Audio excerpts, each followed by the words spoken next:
লঙ্কা গাছটা দেখো শুধু একদম নিচ থেকে উপর পর্যন্ত এত লঙ্কা ধরেছে, কি বলবো, প্রচুর লঙ্কা। আর দেখো লঙ্কার সাইজটা দেখো। হ্যালো বন্ধুরা, আমি আসাম থেকে স্বপ্না। সবাই কেমন আছেন? আশা করি সবাই ভালো আছেন, সুস্থ আছেন। তো কয়েকদিন ধরে একদম মিনি ব্লগ দিতে পারছি না, কারণ ভিডিও তো করছি ঠিকই, কিন্তু এডিট করতে সময় পাচ্ছি না, ভয়েস দিতে সময় পাচ্ছি না, তার জন্য একদম দিতে পারছি না ভিডিও।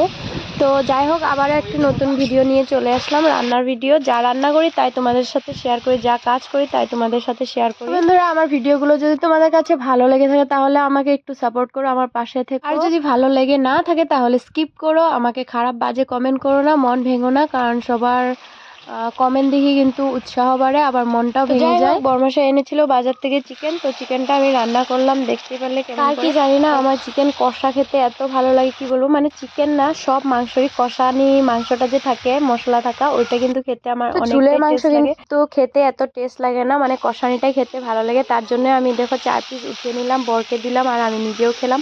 এত টেস্ট হয়েছিল কি বলবো।